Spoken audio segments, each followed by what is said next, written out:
नमस्कार बच्चों, कक्षा 10वीं गणित प्रश्नावली 3.2 के अंतर्गत हम देखेंगे आज। पिछले वीडियो में हमने प्रश्न क्रमांक 1 के सभी 6 सवाल हल किए थे। इस वीडियो में हम देखते हैं प्रश्न क्रमांक 2 और इसके आगे के सवाल। देखिए, प्रश्न क्रमांक 2 में लिखा हुआ है कि 2x धन 3y बराबर 11 और 2x ऋण 4y बराबर ऋण 24 को हल कीजिए और इसमें यम का वह मान ज्ञात कीजिए जिसके लिए y = mx + 3 हो। ठीक है, तो इसको हम सबसे पहले विलोपन विधि से हल कर लेंगे और विलोपन विधि से हल करने के बाद इसमें यम का मान निकालने के बाद x और y का मान निकालेंगे। ठीक है, तो देखिए हमारे पास दिया हुआ है सवाल, दोनों समीकरण दिए हुए हैं, दिए गए समीकरण। ठीक है, दिए गए समीकरण कौन कौन से? नंबर 1 है 2x धन 3y बराबर 11, नंबर 1। दूसरा दिया हुआ है 2x ऋण 4y बराबर ऋण 24, समीकरण नंबर 2। देखिए फ्रेंड, जब विलोपन विधि से आप हल करेंगे तो यहाँ पर समीकरण 1 और 2 दोनों में देखेंगे कि किसके गुणांक समान है। तो देखिए यहाँ पर इसके गुणांक समान है, तो यहाँ पर विलोपन विधि से हल करते हैं। विलोपन विधि से हल, विलोपन विधि। ठीक है, तो जिसके गुणांक है उसको काट देंगे। तो समीकरण 1 ऋण समीकरण 2 से समीकरण 1 में से 2 घटा देते हैं। तो समीकरण 1 हमारे पास लिखा है 2x धन 3y बराबर 11, समीकरण 2 है 2x ऋण 4y बराबर ऋण 24। तो ये धन चिन्ह है तो ये हो जाएगा ऋण, ये ऋण वाला होगा धन और ये ऋण वाला हो जाएगा धन। ठीक है, अब देखिए ऋण से धन कट गया, ये धन और धन जुड़ जाएंगे तो 3 और 4 7, y बराबर ये होगा 11 और 24। इसके सामने भी धन चिन्ह है तो ये भी जुड़ जाएंगे, 11 और 24 होगा 35। ठीक है, तो y बराबर हो जाएगा 35/7 या 7 5 35। तो y का मान निकल कर आ गया 5। ठीक, इस y का मान हम समीकरण नंबर 1 में रख देते हैं। तो y बराबर 5 समीकरण 1 में रखने पर, समीकरण 1 में रखने पर, ठीक है, समीकरण 1 में रख देते हैं। तो y का मान समीकरण 1 में रखेंगे। समीकरण 1 है 2x धन 3y बराबर 11, 2x धन 3 गुणित 5 बराबर 11। तो ये हो गया 2x बराबर 5 या 15, तो 11 ऋण 15।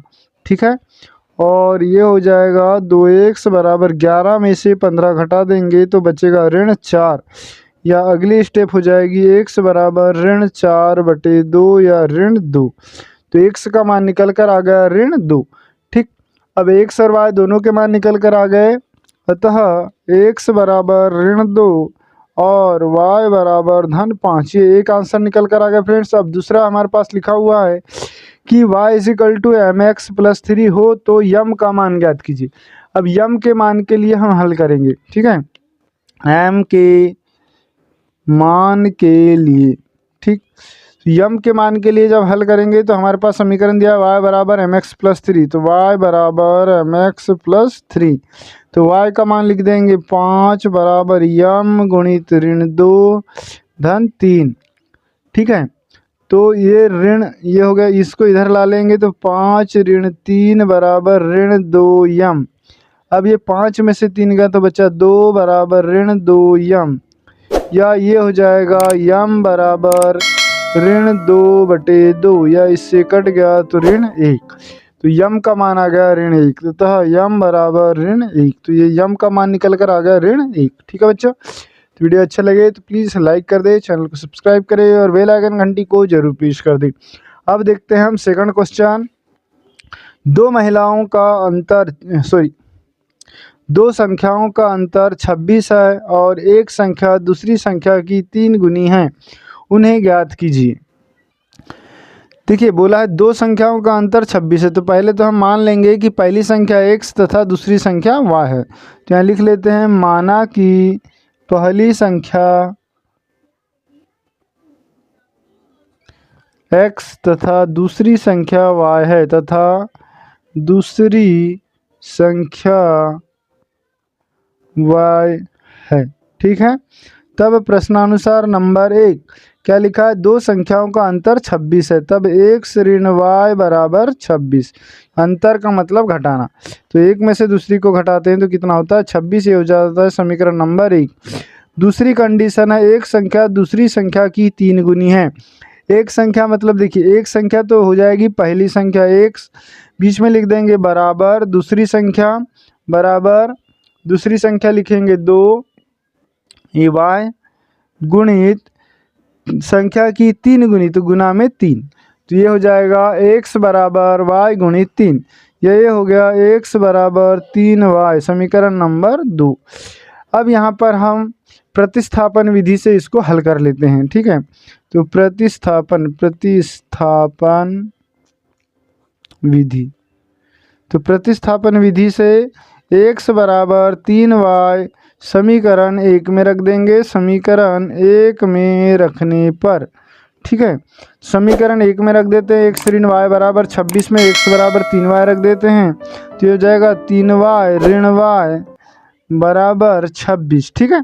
अब देखिए 3y में से 1y घटा तो यहाँ बचेगा 2y बराबर 26, या y बराबर हो जाएगा 26/2, या हो जाएगा y बराबर 26/2, तो ये हो गया y बराबर 13, तो y का मान निकल कर आ गया 13। अब y बराबर 13 समीकरण 2 में रख देते हैं, तो समीकरण 2 में y बराबर 13 रखने पर, ठीक है, समीकरण 2 है x बराबर 3y, तो 3 गुणित 13 बराबर 39, तो पहली संख्या निकल गई 39 और दूसरी संख्या निकल गई 13, अतः पहली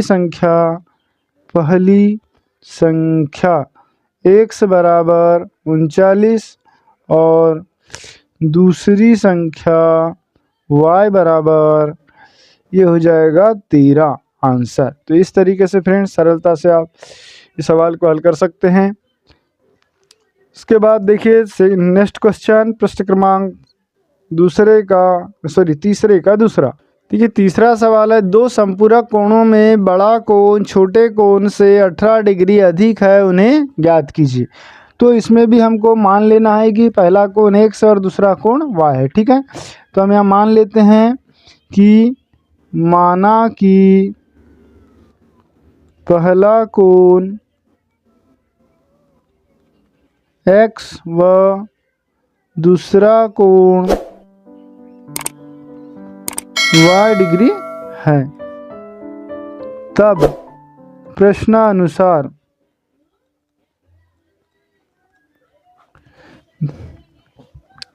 नंबर 1 क्या लिखा है, दो संपूरक कोण, तो संपूरक कोण, तो दोनों कोण कैसे हैं, दोनों संपूरक कोण है, संपूरक कोण है, तब संपूरक कोण उसे कहते हैं जब दो कोणों का योग 180 अंश होता है, ठीक है। तो ये हो जाएगा x धन y बराबर 180 अंश, समीकरण नंबर 1। दूसरी कंडीशन कहता है दो संपूरक कोणों में बड़ा कोण जो भी हो हम मान लेते हैं पहला छोटे कोण से 18 डिग्री अधिक है, मतलब दोनों में अंतर 18 डिग्री का है, तो x माइनस वाई बराबर 18 डिग्री, ये समीकरण नंबर 2, ठीक है फ्रेंड। तो ये इस तरीके से, अब यहाँ पर यदि प्रतिस्थापन विधि से हल करते हैं थोड़ा बड़ा बनेगा, हम यहाँ विलोपन विधि से हल कर देते हैं, ठीक है। तो प्रतिस्थापन विधि, इस प्रश्नावली में प्रतिस्थापन दिया है तो प्रतिस्थापन से ही कर दे, प्रतिस्थापन विधि, ठीक है।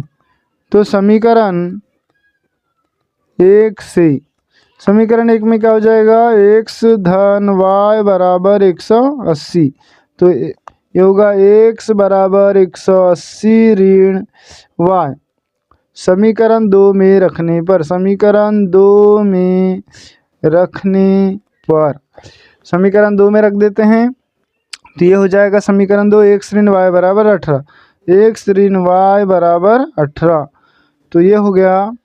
यहाँ पर देखिए x का मान रखना है 180 ऋण y, तो यहाँ लिखेंगे 180 ऋण y बराबर 18, ठीक है। इसके बाद अगले स्टेप में हम लिख सकते हैं 180 का ये 18 को इधर ला लिए तो ऋण 18 और ऋण y हो गए 2y, तो ये ऋण 2y को इधर ला लिए तो 2y। अब देखिए 180 में से 18 को घटा देंगे तो 162 बराबर 2y।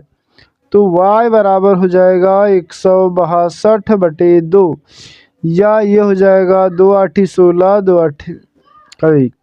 तो y का मान आ गया फ्रेंड्स 81 अंश। इस मान को हम समीकरण नंबर 2 में रख देते हैं। तो समीकरण 2 में y बराबर 81 रखने पर, ठीक है, तो ये हो जाएगा x ऋण y बराबर 18। तो x ऋण 81 बराबर 18, तो x बराबर हो जाएगा 18 धन 81, ठीक है। तो ये x का मान निकल कर आ जाएगा, अतः x बराबर, दोनों को जोड़ दो तो ये देखिए 1 और 8 9, 8 और 1 9, तो 99 अंश। तो इस तरीके से दोनों को निकल कर आ गए। पहला को निकल कर आ गया y बराबर 81 अंश और दूसरा निकल कर आ गया 99 अंश, ठीक है। तो वीडियो अच्छा लगे तो प्लीज़ लाइक कर ले, चैनल को सब्सक्राइब करें और बेल आइकन घंटी को जरूर प्रेस कर दे ताकि इसी प्रकार की वीडियो आप तक पहुंच सके। Thanks for watching.